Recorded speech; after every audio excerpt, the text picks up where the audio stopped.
Welcome to GTPL news. నేను దీపికా రాజ్. వార్తల ముందుగా హెడ్లైన్స్ చూద్దాం.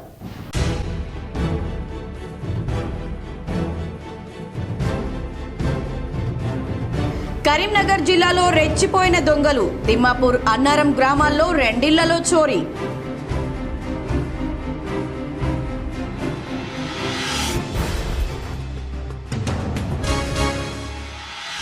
కరీంనగర్లో కదం తొక్కిన మున్సిపల్ కార్మికులు. 26,000 రూపాయల కనీస వేతనం ఇవ్వాలని కలెక్టరేట్ ముందు ధర్నా.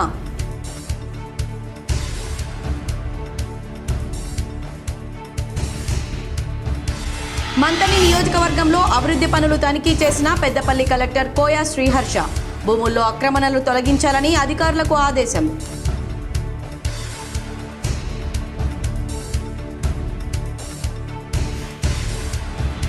ప్రభుత్వ స్థలాలు ఆక్రమణకు గురికాకుండా పకడ్బందీ చర్యలు తీసుకుంటాం. జగిత్యాల జిల్లా కలెక్టర్ సత్యప్రసాద్ వెల్లడి.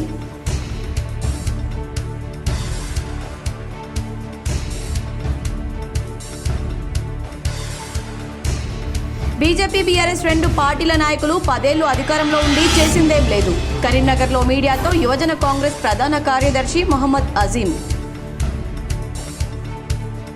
తెలంగాణలో రేషన్ కార్డుదారులకు అదిరిపోయే శుభవార్త చెప్పారు పౌర సరఫరాల శాఖ మంత్రి ఉత్తమ్ కుమార్ రెడ్డి. బియ్యంతో పాటు నిత్యావసర సరుకులు ఇకపైన పూర్తి స్థాయిలో అందిస్తామని ఆయన అసెంబ్లీ వేదికగా ప్రకటించారు. చౌక ధరల దుకాణాల్లో ఇక నుంచి రేషన్ బియ్యంతో పాటు నిత్యావసర సరుకులు పంపిణీ చేస్తామని వివరించారు. లబ్ధిదారులు ఇకపైన రేషన్ షాపుల్లో నిత్యావసర సరుకులు తీసుకువెళ్లాలని కోరారు మంత్రి ఉత్తమ్ కుమార్ రెడ్డి. తెలంగాణ రేషన్ కార్డుదారులకు సన్నబియ్యం కూడా పంపిణీ చేయబోతున్నట్లు వెల్లడించారు. అలాగే SLBCలో కొనసాగుతున్న రెస్క్యూ ఆపరేషన్పై కూడా కీలక ప్రకటన చేశారు మంత్రి ఉత్తమ్. ఇప్పటి వరకు 2 మృతదేహాలను వెలికి తీసినట్లు అసెంబ్లీ వేదికగా వెల్లడించారు. మిగిలిన డెడ్ బాడీలను త్వరలోనే బయటకు రెస్క్యూ టీం తీసుకువస్తుందని వివరించారు. సహాయక చర్యలు పూర్తి కాగానే SLBC ప్రాజెక్టు పూర్తి చేస్తామని ఆయన వెల్లడించారు. డెడ్ బాడీలను బయటకు తీసుకువచ్చేందుకు అన్ని ఏర్పాట్లు చేసినట్లు క్లారిటీ ఇచ్చారు.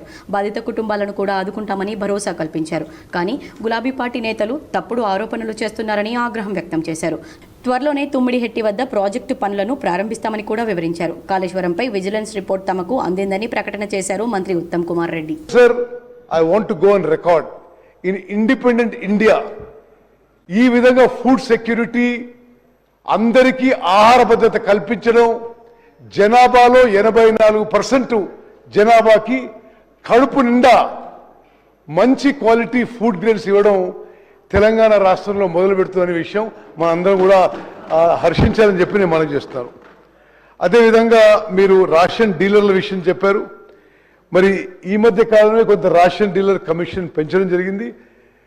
We are looking at ways and measures to improve the life of the ration dealers without significant burden on the government.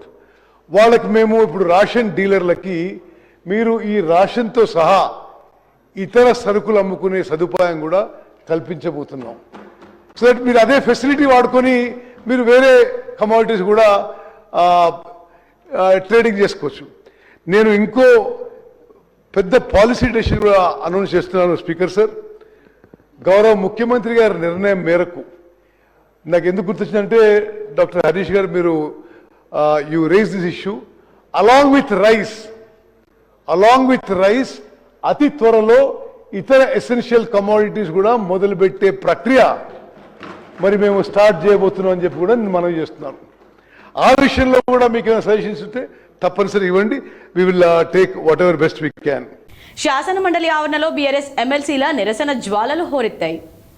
హామీల అమలు కోసం వినూత్న తరహాలో ప్రభుత్వంపై ఒత్తిడి. కళ్యాణ లక్ష్మి, షాదీ ముబారక్ కింద తులం బంగారం ఇచ్చే హామీని అమలు చేయాలని వినూత్నంగా బీఆర్ఎస్ ఎమ్మెల్సీలు నిరసన చేపట్టింది. తక్షణమే తులం బంగారం ఇవ్వాలని పెద్ద ఎత్తున నినాదాలు చేశారు. బంగారు కడ్డీలను పోలిన వాటిని ప్రదర్శిస్తూ ప్రభుత్వానికి వ్యతిరేకంగా నినాదాలు చేశారు. ఇప్పటి వరకు పెళ్లైన వారికి కూడా తులం బంగారం ఇవ్వాల్సిందేనని బీఆర్ఎస్ ఎమ్మెల్సీలు డిమాండ్ చేశారు. తులం బంగారం కోసం ఆడపిల్లల తల్లిదండ్రులు ఎదురు చూస్తున్నారన్నారు.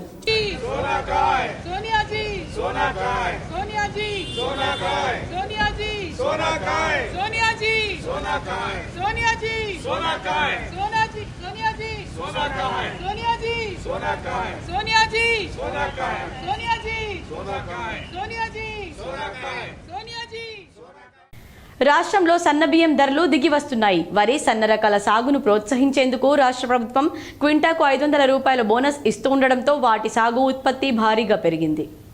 మార్కెట్లో సన్నబియ్యం సమృద్ధిగా దొరుకుతూ ఉండడంతో ధరలు గణనీయంగా తగ్గుతున్నాయి. ఒక్క తెలంగాణలోనే కాకుండా కర్ణాటక, మహారాష్ట్ర, తమిళనాడు, ఆంధ్రప్రదేశ్ రాష్ట్రాల్లోనూ దీని ప్రభావం పడిందని బియ్యం ఎగుమతిదారులు చెబుతున్నారు. బోనస్కు ముందు రాష్ట్రంలో ప్రీమియం రకం సన్నబియ్యం ధరలు కిలోకు 60 నుంచి 70 వరకు ఉండేవి. ప్రస్తుతం 50 నుంచి 55కు లభిస్తున్నాయి. ఫైన్ రకం 55 నుండి 60 ఉండేవి. ఇప్పుడు 43 నుండి 48కి దొరుకుతున్నాయి. ఇవి హోల్సేల్ మార్కెట్ ధరలు. రకాన్ని బట్టి గతంలో కంటే కిలోకు 10 నుండి 15 వరకు తగ్గాయి. రిటైలర్లు మాత్రం కిలోకు 5 నుండి 8 వరకే తగ్గిస్తున్నారు. ధాన్యానికి కేంద్ర ప్రభుత్వం ప్రకటించిన మద్దతు ధర ఏ గ్రేడ్కు 2320 రూపాయలు, సాధారణ రకానికి 2300. తెలంగాణ ప్రభుత్వం సన్న ధాన్యానికి 500 బోనస్ కలిపి 2820 రూపాయలకి రైతుల నుంచి కొనుగోలు చేసింది. 2024 ఖరీఫ్ సీజన్ నుంచి దీన్ని అమలు చేస్తోంది. బోనస్ ప్రకటనతో రాష్ట్రంలో సన్నాల సాగు 2023 ఖరీఫ్తో పోలిస్తే 2024 ఖరీఫ్లో 50% పైగా పెరిగింది. ఆ మేరకు దిగుబడి వృద్ధి చెందింది. 2023-24 ఖరీఫ్లో మొత్తం 144.80 లక్షల టన్నుల ధాన్యం దిగుబడి వచ్చింది. 2024-25లో మొత్తం ధాన్యం దిగుబడి 145.56 లక్షల టన్నులు. ఇందులో సన్నధాన్యం 88.39 టన్నులు కాగా దొడ్డు ధాన్యం 57.17 లక్షల టన్నులు. దిగుబడి ఎక్కువ వచ్చిన ఫలితంగా మార్కెట్లోకి సన్న బియ్యము భారీగా పెరిగి ధరలు తగ్గుతున్నాయి. ప్రతి సీజన్లో తెలంగాణ నుంచి పొరుగు రాష్ట్రాల మిల్లర్లు, వ్యాపారులు పెద్ద మొత్తంలో సన్నధాన్యం కొనుగోలు చేస్తుంటారు. సన్నాల సరఫరా పెరగడంతో ఆ రాష్ట్రాల్లోనూ ధరలు తగ్గాయని రైస్ మిల్లర్లు చెబుతున్నారు. ధరలు తగ్గడానికి ఇతర కారణాలు కూడా కొంత ప్రభావం చూపుతున్నాయని వ్యాపారులు చెబుతున్నారు. ఉత్తరప్రదేశ్, ఒడిశా, బీహార్ వంటి రాష్ట్రాల నుంచి రాష్ట్రానికి సన్నబియ్యం వస్తున్నాయి. కేంద్ర ప్రభుత్వం భారత్ బ్రాండ్ పేరుతో సబ్సిడీ బియ్యం విక్రయాన్ని కొద్ది నెలల క్రితం ప్రారంభించడం కూడా కొంత ప్రభావం చూపుతుందని అంటున్నారు. కరీంనగర్ జిల్లాలో దొంగలు రెచ్చిపోయారు. తిమ్మాపూర్, అన్నారంలో 2 చోట్ల చోరీలు జరిగాయి. వివరాలు ఏ విధంగా ఉన్నాయి? కరీంనగర్ జిల్లాలో దొంగలు రెచ్చిపోయారు. మానకొండూరు నియోజకవర్గంలోని తిమ్మాపూర్ మండల కేంద్రంలో అన్నారం గ్రామంలో 2 చోట్ల చోరీలకు పాల్పడ్డారు. తిమ్మాపూర్ మండల కేంద్రంలోని మిర్చి యార్డ్లో 2 చొరబడి 80,000 నగదు ఎత్తుకెళ్లారు. చోరీ విజువల్స్ సీసీ కెమెరాలో రికార్డైంది. మిర్చి యార్డు యజమాని ఫిర్యాదుతో LMD SI వివేక్ కేసు నమోదు చేసి విచారణ చేపట్టారు. సీసీ ఫుటేజ్ ఆధారంగా దొంగల నుంచి ఆరా తీస్తున్నారు. అటు మానకొండూరు మండలం అన్నారం గ్రామంలో 4 ఇళ్లలో చోరీ జరిగింది. బంగారం బైక్లను ఎత్తుకెళ్లారు దొంగలు. చోరీలపై మానకొండూరు పోలీసులు విచారణ చేపట్టారు. కరీంనగర్లో మానవ వ్యర్థాల శుద్ధీకరణ పనులను తనిఖీ చేశారు మున్సిపల్ కమిషనర్ చాహద్ బాజ్పాయ్. 4 నెలల్లో పనులను పూర్తి చేయాలని అధికారులను ఆదేశించారు. స్థిరమైన పారిశుద్ధ్య పద్ధతులను ప్రోత్సహించడమే లక్ష్యంగా మానవ వ్యర్థాల శుద్ధీకరణ కేంద్రాన్ని నిర్మాణం చేయడం జరుగుతుందని కరీంనగర్ మున్సిపల్ కమిషనర్ చాహద్ బాజ్పాయ్ అన్నారు. స్వచ్ఛ భారత్ మిషన్లో భాగంగా మానవ వ్యర్థాల శుద్ధీకరణ కేంద్రం నిర్మాణం చేపట్టడం జరిగిందన్నారు. నగర పాలక సంస్థకు చెందిన 3 నీటి శుద్ధీకరణ కేంద్రం ఆవరణలో నిర్మాణం చేస్తున్న మలా స్టడ్జ్ ట్రీట్మెంట్ ప్లాంట్ ఇంజనీరింగ్ అధికారులు, ఏజెన్సీ కాంట్రాక్టర్లతో కలిసి కమిషనర్ సందర్శించారు. మానవ వ్యర్థాల శుద్ధీకరణ నిర్మాణం పనులను తనిఖీ చేసి ట్రీట్మెంట్ ప్లాంట్ నిర్మాణం పనుల పురోగతిని స్వయంగా అడిగి తెలుసుకున్నారు. 4 నెలల వ్యవధిలో ట్రీట్మెంట్ ప్లాంట్ నిర్మాణం పనులను పూర్తి చేసేలా చర్యలు తీసుకోవాలని ఆదేశించారు. పర్యావరణ పరిరక్షణ, మాన్యువల్ స్కావెంజింగ్ నిర్మూలన, సామాజిక ఆర్థిక పురోగతి, జల వాతావరణ కాలుష్యాన్ని నివారించడానికే మానవ వ్యర్థాల శుద్ధీకరణ కేంద్రాలు సృష్టించబడ్డాయని తెలిపారు. ఎకరం స్థలంలో స్లడ్జ్ కలెక్షన్ ట్యాంక్, స్లడ్జ్ను ఎరువుగా మార్చేందుకు సోలార్ షెడ్లు, వే బ్రిడ్జ్ నిర్మాణం, గ్రీనరీ అభివృద్ధి, ఆపరేటింగ్ రూమ్, టాయిలెట్ నిర్మాణం చేసి ప్లాంట్ను ఏర్పాటు చేస్తున్నట్లు తెలిపారు. నగరంలోని సెప్టిక్ ట్యాంకులు, పబ్లిక్ టాయిలెట్స్, కమ్యూనిటీ టాయిలెట్స్ నుండి సెప్టిక్ క్లీనర్ ట్యాంకర్ల ద్వారా సేకరించిన మానవ వ్యర్థాలను ప్లాంట్లో శుద్ధీకరణ చేసి ఎరువుగా మార్చేందుకు చర్యలు తీసుకోవడం జరుగుతుందని తెలిపారు. మంతని నియోజకవర్గంలో అభివృద్ధి పనులను పెద్దపల్లి కలెక్టర్ కోయా శ్రీహర్ష తనిఖీ చేశారు. రెవెన్యూ అధికారుల విధులను సక్రమంగా నిర్వహించి ప్రభుత్వ భూముల్లో అక్రమంగా వెలిసిన నిర్మాణాలను తొలగించాలని పెద్దపల్లి కలెక్టర్ కోయా శ్రీహర్ష అన్నారు. మంతని, ముత్తరం, కాల్వ శ్రీరాంపూర్ మండలాల్లో పర్యటించిన కలెక్టర్ మంతని రెవెన్యూ డివిజన్ అధికారి కార్యాలయం నిర్మాణం అవుతున్న నూతన పురపాలక భవన పనులను పరిశీలించారు. ముత్తారం మండలం దర్యాపూర్ గ్రామంలోని ఆదర్శ పాఠశాలను, వసతి గృహం, అక్కడ ఏర్పాట్లు చేసిన 10వ తరగతి పరీక్ష కేంద్రాన్ని సందర్శించి పరిశీలించారు. మంతని రెవెన్యూ డివిజన్ అధికారి కార్యాలయంలో అధికారులతో కలెక్టర్ మాట్లాడుతూ జాతీయ రహదారి 163 కింద ముత్తారం మండలం లక్కారం గ్రామంలో సేకరించిన భూముల్లో ఉన్న నిర్మాణాలను తొలగించి నిర్వాసితులకు తగిన పరిహారం చెల్లించాలని తెలిపారు. బోరుబావులు, చెట్లు, ఇతర నిర్మాణాలకు పరిహార నిధులు ప్రతిపాదనలను సంబంధిత అధికారులు వెంటనే జాతీయ రహదారుల ప్రాజెక్టు డైరెక్టర్కు పంపి త్వరగా మంజూరయ్యేలా చూడాలని సూచించారు. డివిజన్ పరిధిలో భూ శుద్ధీకరణ సమయంలో జరిగిన తప్పుల సరిచేసే ప్రక్రియ వేగవంతం చేయాలన్నారు. నీటిపారుదల శాఖ అధికారులు, సర్వే, రెవెన్యూ అధికారులతో సమన్వయం చేసుకుంటూ చెరువుల FTL బఫర్ జోన్ పరిధి నిర్మించాలని ఆదేశించారు. చెరువు భూముల్లో ఆక్రమణలు ఎక్కడైనా జరిగితే వెంటనే రికవరీ చేయాలన్నారు. ప్రభుత్వ భూముల సంరక్షణకు చర్యలు తీసుకోవాలని, ప్రభుత్వ భూములకు వెంటనే ఫెన్సింగ్ ఏర్పాటు చేయాలని కలెక్టర్ సూచించారు. ప్రభుత్వ స్థలాలు ఆక్రమణకు గురికాకుండా పకడ్బందీగా చర్యలు తీసుకుంటామని జగిత్యాల జిల్లా కలెక్టర్ బి సత్యప్రసాద్ తెలిపారు. బుధవారం రోజున జగిత్యాల రూరల్ మండలం నర్సింగాపూర్ గ్రామంలో ఆక్రమణకు గురైన 90 ఎకరాల ప్రభుత్వ స్థలాన్ని సంబంధిత అధికారులతో క్షేత్రస్థాయిలో పరిశీలించారు. ప్రభుత్వ స్థలాన్ని సందర్శించి సర్వే నెంబర్లు, వ్యూ పాయింట్స్ చెక్ చేశారు. ఈ సందర్భంగా కలెక్టర్ మాట్లాడుతూ జగిత్యాల జిల్లా రూరల్ మండలం నర్సింగాపూర్ గ్రామంలో సర్వే నంబర్ 251 437 సర్వే నంబర్కు సంబంధించి సర్వే నంబర్ 251 437 సర్వే నంబర్కు సంబంధించి 90 ఎకరాల్లో ప్రభుత్వ అసైన్ ల్యాండ్కు సంబంధించిన సర్వే చేపట్టడం జరిగింది. సర్వే తర్వాత ఏవైనా పట్టా అయిన భూములు ఉన్నాయో అవన్నీ కూడా POT యాక్ట్ కింద క్యాన్సిల్ చేయడం జరిగిందని కలెక్టర్ తెలిపారు. ఏవైతే సేల్ అయ్యి రిజిస్ట్రేషన్ అయినవి ఉన్నాయో అవన్నీ కూడా క్యాన్సిల్ చేయడం జరిగిందన్నారు. కావున 90 ఎకరాల్లో ప్రభుత్వ స్థలంలో సర్వే నంబర్ 437/251లో ఆన్ రికార్డు పరంగా గవర్నమెంట్ రికవరీ చేసుకుంది. ప్రభుత్వ పరంగా గవర్నమెంట్ ల్యాండ్ జాబితాలో ఉందని అన్నారు. ఇతరులు రిజిస్ట్రేషన్ చేసుకోవడానికి వారికి రిజిస్ట్రేషన్ అనేది కాదని తెలిపారు. అంతా కూడా ప్రభుత్వ రికార్డు జాబితాలో ఉందన్నారు. గ్రౌండ్ లెవెల్లో మొత్తం అంతా పరిశీలించడం జరిగింది. ముందుగా ఎవరైతే స్థలం కొన్నవారు ఇతరులకు అమ్ముకోవడం అనేది జరిగింది. వాళ్ళు ఇక్కడ ఇటుకబట్టి వ్యాపారం చేయడం అంతా కూడా ప్రత్యక్షంగా చూడడం జరిగిందని, వాళ్ళకి ప్రభుత్వ పరంగా ఇదివరకే వార్నింగ్ ఇవ్వడం అనేది జరిగిందన్నారు. కావున చివరిసారి వార్నింగ్ ఇచ్చి వారందరికీ 48 గంటల్లోపు ప్రభుత్వ స్థలంలో ఉన్న అంతా కూడా క్లియర్ చేయమని ఆదేశాలు జారీ చేశారు. లేని ఎడల ప్రభుత్వ POT యాక్ట్ ప్రకారం ప్రభుత్వ స్థలంలో వారు వ్యాపారాలు చేస్తున్నందుకు గాను వారిపైన క్రిమినల్ కేసులు చేస్తామని, లేదంటే అంతా కూడా జప్తు చేసుకుని సీజ్ చేసి ప్రభుత్వానికి నివేదిక పంపిస్తామని తెలిపారు. 48 గంటల్లోపు వారికి డెడ్ లైన్ ఇస్తున్నామని కలెక్టర్ హెచ్చరించారు. కలెక్టర్ వెంట incharge RDO Srinivas, MRO Srinivas, rural mandal DIO, land surveyor Vittal, మండల సర్వేయర్ సంబంధిత అధికారులు పాల్గొన్నారు. సంబంధించి అవన్నీ కూడా ఎంక్రోచ్ అవడం జరిగింది.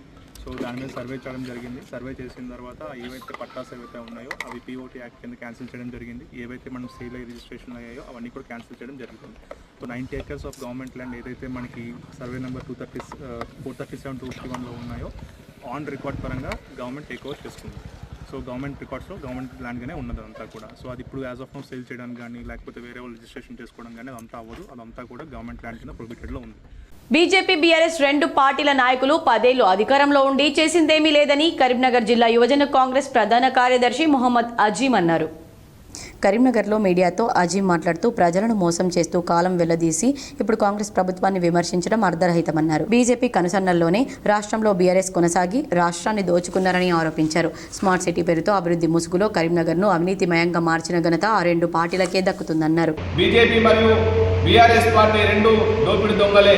10 సంవత్సరాలు తెలంగాణ రాష్ట్రంలో అధికారంలో ఉన్నప్పుడు బీఆర్ఎస్ పార్టీ రాష్ట్ర ప్రజలను మోసం చేసుకుంటూనే కాలం వెళ్లదీసింది. కేంద్రంలో అధికారంలో ఉన్న బీజేపీ కనుసంధానంలోనే తెలంగాణ రాష్ట్రం అధికారం కొనసాగించింది.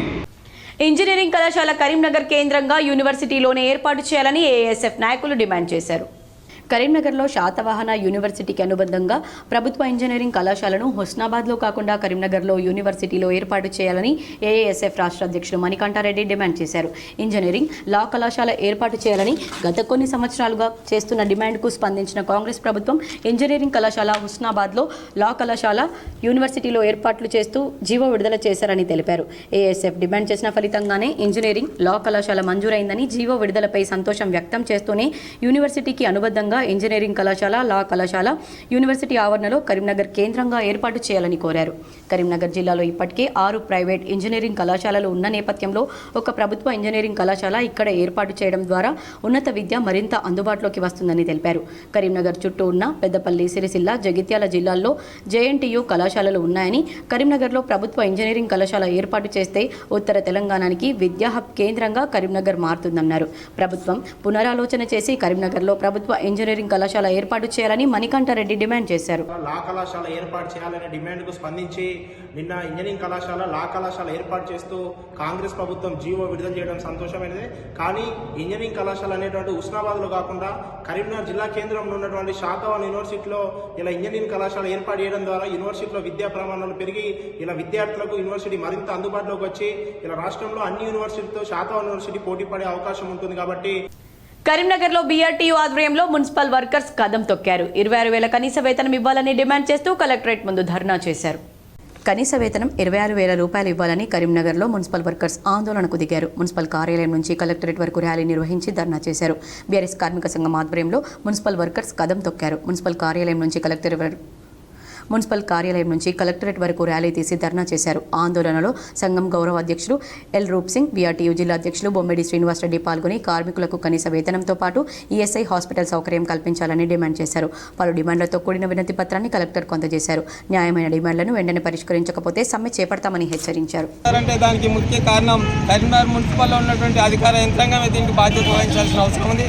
ఎందుకంటే మరి కార్మికుల పట్ల వాళ్ళు దురుసుగా వ్యవహరిస్తూ ఉన్నారు. మరి కార్మికులకు రావాల్సినటువంటి బెనిఫిట్స్ను అనగదొక్కి ఇవాళ 60 సంవత్సరాలు దాటినటువంటి వారి కుటుంబంలో ఒకరికి ఇవ్వాల్సిన ప్లేస్లో ఇవ్వకుండా మరి వాళ్ళు ఆ నౌకర్ని అమ్ముకునే ప్రయత్నం చేస్తున్నా. లక్షలకు ఇంతకుముందే లక్షల కొద్ది అమ్ముకొని మరి కార్మికులకు అన్యాయం చేశారు. మరి వీళ్ళకి ఇవ్వకుండా కూడా రేపు అన్యాయం చేసే పరిస్థితి మా కళ్ళ ముందు కనిపిస్తూ ఉంది. అంతేకాదు ఇవాళ కోర్టులు కార్మిక చట్టాలు ఎన్నో రకాలుగా సమాన పనికి సమాన వేతనం ఇవ్వాలని చెప్పేసి మరి మన కార్మిక చట్టాలు చెప్తా ఉన్నాయి. మరి కేంద్ర ప్రభుత్వం, రాష్ట్ర ప్రభుత్వాలు మీదికి చెప్తా ఉన్నా అమలు పరిచే కార్యాచరణలో మాత్రం మరి కార్మికులను అణగదొక్కి వాళ్ళ శ్రమను దోపిడీ చేస్తూ వాళ్ళ శ్రమను దోసుకుంటున్న ఈ ప్రభుత్వాలు వెంటనే కనీసం 26,000 జీతం వెంటనే అమలు పరచాలని చెప్పేసి మేము కరీంనగర్ నుంచి డిమాండ్ చేస్తూ ఉన్నాం. అంతేకాదు కరీంనగర్లో ఇవాళ వీళ్ళు మున్సిపల్ కార్మికులు మోరీలు తీసి ఇది తీసి లంగ్స్ ఖరాబ్ అయ్యి మరి వాళ్ళ హాస్పిటల్లో పాలవుతా ఉన్నారు. వేలు కట్టలేని పరిస్థితిలో ఉన్నారు. కాబట్టి వెంటనే కరీంనగర్లో ఈఎస్ఐ హాస్పిటల్ సౌకర్యాన్ని కల్పించాలని చెప్పేసి కూడా మేము డిమాండ్ చేస్తూ ఉన్నాం.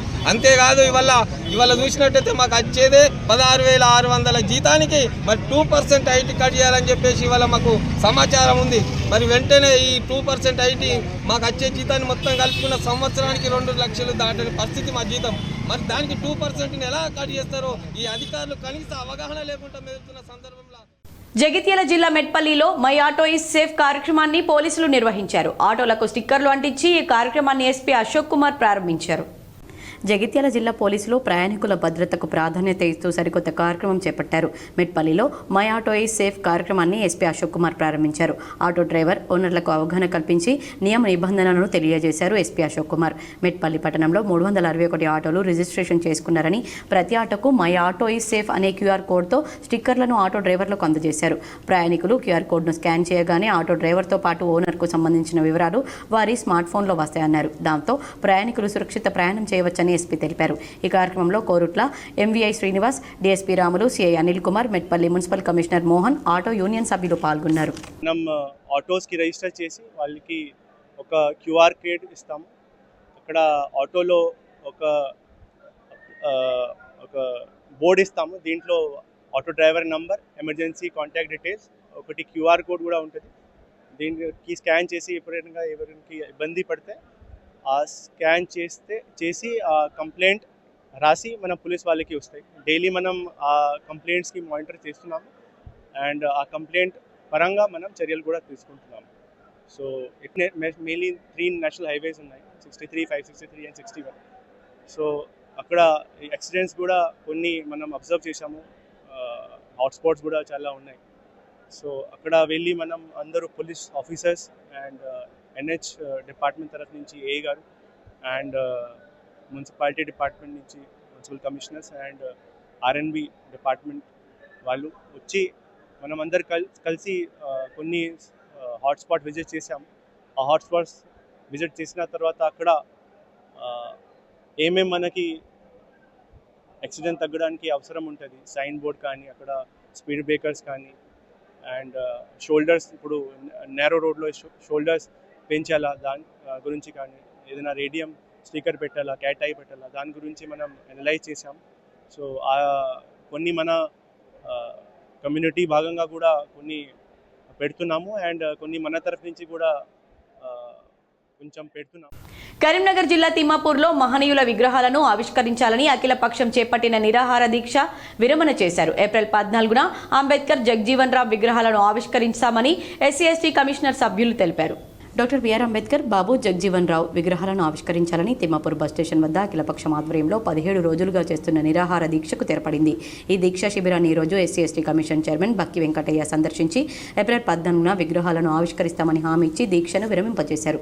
గత 2 ఏళ్ల కిందట అప్పటి ఎమ్మెల్యే రసమై బాలకిషన్ బస్టాండ్ ఆవరణలో మహనీయుల విగ్రహాలను ఏర్పాటు చేశారు. బస్టాండ్ స్థలం ఆర్టీసీకి సంబంధించింది కావడంతో గత 2 ఏళ్లుగా విగ్రహాలను ఆవిష్కరించకుండా ఆర్టీసీ యాజమాన్యం అడ్డుకుంది. దీంతో మండల జేఏసీ ఆధ్వర్యంలో గత 17 రోజులుగా నిరాహార దీక్ష చేపట్టడంతో ఎస్సీ ఎస్టీ కమిషన్ చైర్మన్ వారి సమస్య ప్రభుత్వం దృష్టికి తీసుకెళ్లారు. స్థల సమస్యను పరిష్కరించి ఏప్రిల్ 14లోగా విగ్రహాలను ఆవిష్కరింపజేస్తామని హామీ ఇచ్చి దీక్షలో ఉన్న వారికి నిమ్మరసం ఇచ్చి దీక్షను విరమింపజేశారు. మన రవాణా శాఖ మంత్రి పొన్నం ప్రభాకర్ కలిసినాం. తర్వాత మన స్థానిక ఎమ్మెల్యే దళిత బిడ్డ మన కొవ్వంపల్లి సత్యనారాయణ కలిసినాం. మరి వాళ్ళని కలిసి మరి అసెంబ్లీలో మరి బట్టి విక్రమార్క మరి దామోదర్ గారి సమక్షంలో మాట్లాడి తప్పకుండా ఈ సమస్యకు పరిష్కారం చూపాలి, తప్పకుండా ఈ వచ్చే ఏప్రిల్లోనో మేలో తప్పకుండా ఎలక్షన్ చేయాలని చెప్పి నిర్ణయం జరిగింది. నేను ప్రభుత్వం తరఫున మీరు పోయి అక్కడ దీక్షను విరమింపజేసి మా ప్రభుత్వం తరఫున మేము చేస్తామని చెప్పి హామీ ఇచ్చినామని చెప్పి మంత్రులు అభయం ఇచ్చిండ్రు. ఎస్సీ ఎస్టీ అట్రాసిటీ కేసుల్లో బాధితులకు వీలైనంత త్వరగా న్యాయం అందించాలని కరీంనగర్ జిల్లా కలెక్టర్ పమేలా సత్పతి పేర్కొన్నారు. ఎస్సీ ఎస్టీ అట్రాసిటీ కేసుల నమోదు, పురోగతి, బాధితులకు చెల్లించాల్సిన పరిహారం తదితర అంశాలపై జిల్లా స్థాయి విజిలెన్స్ మానిటరింగ్ కమిటీ సమావేశం కలెక్టరేట్ కాన్ఫరెన్స్ హాల్లో బుధవారం జరిగింది. షెడ్యూల్ కులాల అభివృద్ధి శాఖ ఆధ్వర్యంలో జరిగిన ఈ సమావేశంలో నమోదైన అట్రాసిటీ కేసులు, పరిష్కరించిన కేసులు, బాధితులకు అందిన పరిహారం గురించి కలెక్టర్ అధికారులను అడిగి తెలుసుకున్నారు. ఈ సందర్భంగా మాట్లాడుతూ క్షేత్రస్థాయిలో కేసు పూర్వ అపరాలను పరిశీలించి బాధితులకు త్వరితగతిన న్యాయం జరిగే విధంగా అధికారులు చర్య తీసుకోవాలన్నారు. కేసుల్లో భాగంగా అవసరమైన కుల ధృవీకరణ పత్రం వీలైనంత త్వరగా జారీ చేయాలని పేర్కొన్నారు. ఈ సందర్భంగా మానిటరింగ్ కమిటీ సభ్యులు పలు సమస్యలను కలెక్టర్ దృష్టికి తీసుకువచ్చారు. చింతకుంటలోని అంబేద్కర్ భవనాన్ని వినియోగంలోకి తీసుకురావాలని, భగత్ నగర్లో కేటాయించిన స్థలానికి ప్రహరీ గోడ నిర్మించాలని సభ్యులు కోరారు. కోర్టు చౌరస్తాలో గల అంబేద్కర్ విగ్రహం కూడలి శుభ్రంగా ఉంచాలని కోరారు. ఈ అంశాలను వెంటనే పరిశీలించి పరిష్కరించాలని కలెక్టర్ అధికారులను ఆదేశించారు. డబుల్ బెడ్రూమ్ ఇండ్ల కేటాయింపులో ఎస్సీ ఎస్టీలకు ప్రాధాన్యత ఇవ్వాలని కమిటీ సభ్యులకు కోరగా ప్రభుత్వానికి నివేదిక అందిస్తామని కలెక్టర్ తెలిపారు. పోలీస్ కమిషనర్ గౌసాలం మాట్లాడుతూ అట్రాసిటీ కేసుల విషయంలో త్వరితగతిన చర్యలు తీసుకుంటున్నామని అన్నారు. ఎఫ్ఐఆర్ ఛార్జ్ షీట్ పరిష్కారమైన కేసులు, విచారణలో ఉన్న కేసులకు సంబంధించిన వివరాలను సంవత్సరం వారీగా వెల్లడించారు. ఈ సమావేశంలో అడిషనల్ కలెక్టర్ లక్ష్మీకిరణ్, జిల్లా రెవెన్యూ అధికారి Venkateswarlu, RDO Mahesh, DTDO Janardhan, BMW Pavan Kumar, BC welfare officer Anil Prakash, ACP Venkataswamy పాల్గొన్నారు. తెలంగాణ అసెంబ్లీలో CM Revanth Reddy gaming betting యాప్లపై కీలక వ్యాఖ్యలు చేశారు. తెలంగాణ హోంశాఖ శాంతి భద్రత, ఆన్లైన్ బెట్టింగ్, గేమింగ్ యాప్లపై మాజీ మంత్రి హరీష్ రావు లేవనెత్తిన అంశాలపై సీఎం రేవంత్ రెడ్డి స్పందించారు. ఈ సందర్భంగా ఆయన మాట్లాడుతూ తెలంగాణ ప్రభుత్వం 2021లో ఆన్లైన్ బెట్టింగ్, గేమింగ్ యాప్లపై నిషేధం విధించినప్పటికీ సరైన చర్యలు తీసుకోకపోవడం వల్ల ఇటీవల రాష్ట్రంలో పలు ఘటనలు చోటు చేసుకున్నాయన్నారు. అలాగే రాష్ట్రంలో గత కొద్ది రోజులుగా జరుగుతున్న ఘటనలపై కాంగ్రెస్ ప్రభుత్వం కఠినంగా వ్యవహరిస్తుందని చెప్పుకొచ్చారు. ఆన్లైన్ రమ్మీ వంటి ఇతర గేమ్లను నిషేధించడానికి చర్యలు తీసుకోవడానికి స్పెషల్ ఇన్వెస్టిగేషన్ టీంను ఏర్పాటు చేయాలని నిర్ణయించామన్నారు. గత కొద్ది రోజులుగా ఆన్లైన్ బెట్టింగ్ యాప్లను ప్రమోషన్ చేసిన వారిపై కేసులు నమోదు చేసి విచారించామని, దీనివలన సమస్య తీరదన్నారు. ఈ బెట్టింగ్ యాప్లను నిర్వహిస్తున్న వారిపై కఠిన చర్యలు తీసుకోవాలంటే చాలా మందిని ఇన్వెస్టిగేషన్ చేయాల్సిన అవసరం ఉందని, ఇందుకు ప్రభుత్వానికి అన్ని అధికారాలు కావాలని, ఈ బెట్టింగ్ యాప్లపై విచారణ చేసేందుకు స్పెషల్ ఇన్వెస్టిగేషన్ టీంను ఏర్పాటు చేసేందుకు ప్రభుత్వం నిర్ణయించిందని సీఎం రేవంత్ రెడ్డి అసెంబ్లీ సాక్షిగా చెప్పుకొచ్చారు. అలాగే ఆన్లైన్ బెట్టింగ్ యాప్లను నిర్వహిస్తున్న వారికి విధించే శిక్షను పెంచేందుకు వచ్చే సమావేశాల్లో సవరణ బిల్లును సభలో ప్రవేశపెడతామని సీఎం రేవంత్ రెడ్డి అన్నారు. బెట్టింగ్ యాప్లు, అదేవిధంగా ఆన్లైన్ రెమ్మీ, వీటికి సంబంధించిన విషయాల మీద కంటిన్యూస్గా సభలో చర్చ జరగడం, బయట ఆందోళనకరమైన పరిస్థితులు ఉండడం, సిద్దిపేట శాసనసభ్యులు హరీష్ రావు గారు ఆన్లైన్ బెట్టింగ్ మీద, అదేవిధంగా ఈ బెట్టింగ్ యాప్ల మీద, ఆన్లైన్ రమ్మీ గేమ్ల మీద ప్రభుత్వం చర్యలు తీసుకోవాలి. పేదలకు తీరని నష్టం జరుగుతుంది. పేదలు బెట్టింగ్ యాప్లతో బలవుతున్నారు, ఆత్మహత్యలు చేసుకుంటున్నారు, రకరకాల ఆందోళనలు చేపట్టడం జరిగింది, మాట్లాడడం జరిగింది. అధ్యక్ష గత ప్రభుత్వమే 2017లో ఆన్లైన్ బెట్టింగ్ కానీ ఆన్లైన్ యాప్ వీటన్నిటి మీద నిషేధం చేస్తూ చట్టం తీసుకొచ్చింది. చట్టం చేశాం కానీ దాన్ని పకడ్బందీగా అమలు చేసే విషయంలో మరి గత ప్రభుత్వంలో కొంత నిర్లక్ష్యం జరిగింది. ఈ మధ్యకాలంలో అది చాలా వేగంగా తెలంగాణ రాష్ట్రంలో దుర్వినియోగం జరుగుతుంది. అందుకే అధ్యక్ష తమరి ద్వారా ఇది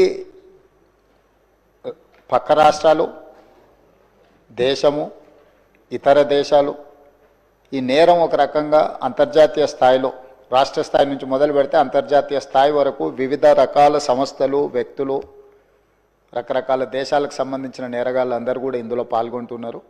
తెలంగాణ శాసనసభలో భారాస ఎమ్మెల్యే కేటీఆర్ చేసిన వ్యాఖ్యలతో దుమారం రేగింది. పనులు కావాలంటే కాంగ్రెస్ నేతలు 30% కమిషన్లు తీసుకుంటున్నారనే ప్రచారం జరుగుతోందని కేటీఆర్ వ్యాఖ్యానించారు. దీనిపై డిప్యూటీ సీఎం బట్టి విక్రమార్క సహా అధికార పార్టీ సభ్యులు తీవ్ర అభ్యంతరం వ్యక్తం చేశారు. భారస సభ్యులు ఒళ్ళు దగ్గర పెట్టుకుని మాట్లాడాలని బట్టి విక్రమార్క వ్యాఖ్యానించారు. దీనిపై భారస సభ్యులు అభ్యంతరం తెలిపారు.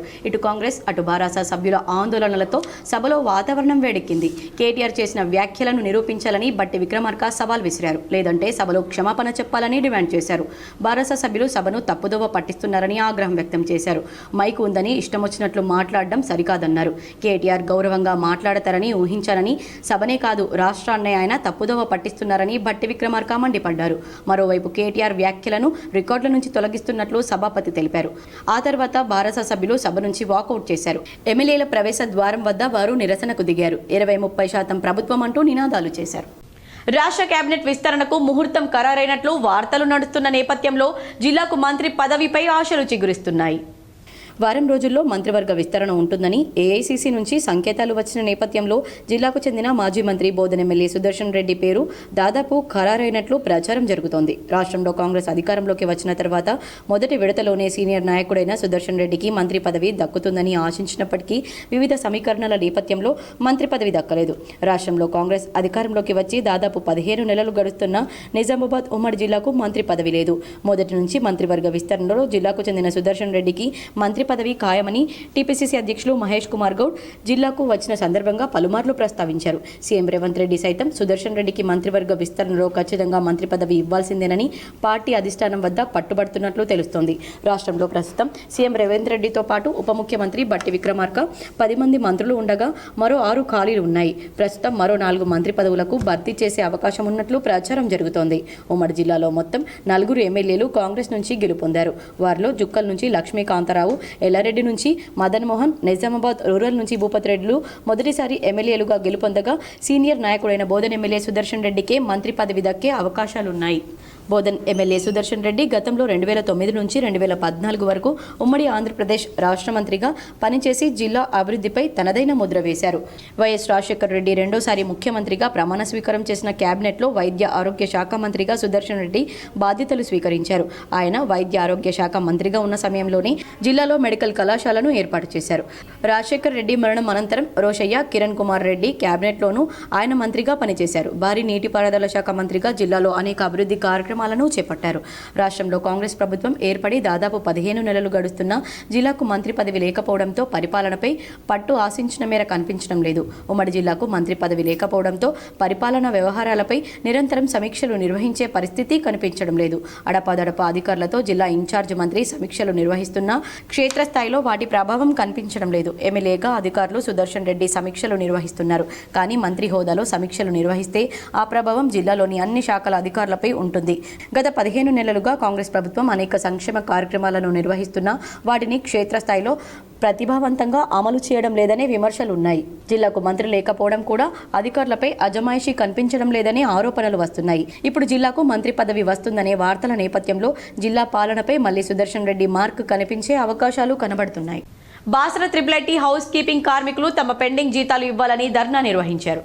ట్రిపుల్ వర్కర్ల జీతాలను గత జనవరి నెల నుంచి పెంచిన వేతనం ఈ నెలలోనే ఇవ్వాలని, ప్రతి నెల జీతాలను మొదటి వారంలోనే ఇవ్వాలని, ఈఎస్ఐ పీఎఫ్ సరిగ్గా అమలు చేయాలని డిమాండ్ చేస్తున్న కార్మికుల్ని కలిసి వారి సమస్యల్ని చరవాణి ద్వారా ఎమ్మెల్యే రామారావు పటేల్కు విన్నవించగా ఎమ్మెల్యే ట్రిపుల్ బాసర వైస్ ఛాన్సలర్తో మాట్లాడి మరో 3 రోజుల్లోపు కాంట్రాక్టర్ని పిలిపించి మొత్తం పెండింగ్ జీతాలు ఇంక్రిమెంట్తో కలిపి ప్రభుత్వ జీవో ఉత్తర్వుల ప్రకారం 1వ తారీఖులోపు ఇప్పిస్తామని స్పష్టమైన హామీని ఇప్పించి కార్మికుల సమస్యలను పరిష్కరించడం కోసం ఎల్లప్పుడూ కార్మికుల పక్షానే ఉంటామని వారికి ధైర్యాన్ని ఇచ్చారు. తెలంగాణలో ఉన్న ఒక తెలంగాణలో ఉన్న ఒకే ఒక IIIT బాసర విద్యార్థుల సమస్యలను ప్రభుత్వం దృష్టికి తీసుకుపోయేందుకై సరిగ్గా 3 ఏళ్ల కింద గోడ దూకి మరీ పరిష్కారం కొరకు ముందుకొచ్చిన మీరు నేడు సీఎంగా అధికారిక హోదాలో 16 నెలలైనా ఇంకా ఇక్కడికి రాలేదని, అలాగే IIIT బాసరకే ప్రత్యేక బడ్జెట్ కేటాయించి ఇక్కడి టీచింగ్ నాన్ టీచింగ్ స్టాఫ్ను రెగ్యులరైజ్ చేయాలని, మొత్తం సమస్యల్ని పరిష్కరించి IIIT బాసర్ని మరింత ఉన్నతంగా తీర్చిదిద్దాల్సిన అవసరం ఉన్నదని మరోమారు గుర్తు చేస్తున్నామన్నారు. టెండర్ తీసుకున్న కాంట్రాక్టర్లు ఈ హౌస్ కీపింగ్ కష్టజీవులకు వేతనాలు ఆపకుండా ఎప్పటికప్పుడు ఇవ్వాలని, వారి PF, ESI కూడా తప్పకుండా అమలు చేయాలని, కొందరికి తక్కువ జీతానికి పెట్టుకుని వెట్టి చాకరీ చేయించుకున్నట్లు తమ దృష్టికి వచ్చిందని, పనిచేసిన వారికి పూర్తి వేతనం ఇవ్వాలని డిమాండ్ చేయడం జరుగుతుందని, లేనిచో లేబర్ కమిషనర్ను కలిసి కార్మిక చట్టాల అమలుకు పోరాటం జరుగుతుందని తెలుపుతున్నారు. ఈ కార్యక్రమంలో ముదోల్ మండల నాయకులు తాటివార్ రమేష్, రాజేందర్, వెంకటాపూర్, మోహన్ యాదవ్, బత్తిని సాయినాథ్, లవన్ భాస్కర్ తదితరులు పాల్గొన్నారు. వార్తలు ముగించే ముందు హెడ్లైన్స్ మరోసారి.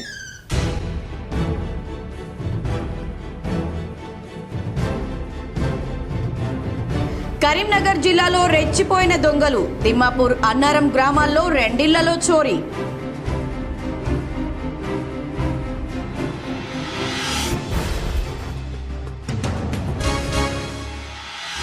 కరీంనగర్లో కదం తొక్కిన మున్సిపల్ కార్మికులు. 26,000 రూపాయల కనీస వేతనం ఇవ్వాలని కలెక్టరేట్ ముందు ధర్నా.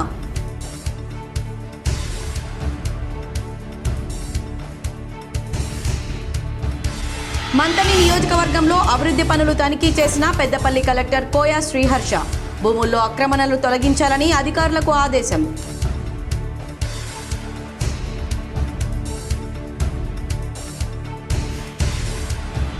ప్రభుత్వ స్థలాలు ఆక్రమణకు గురికాకుండా పకడ్బందీ చర్యలు తీసుకుంటాం. జగిత్యాల జిల్లా కలెక్టర్ సత్యప్రసాద్ వెల్లడి.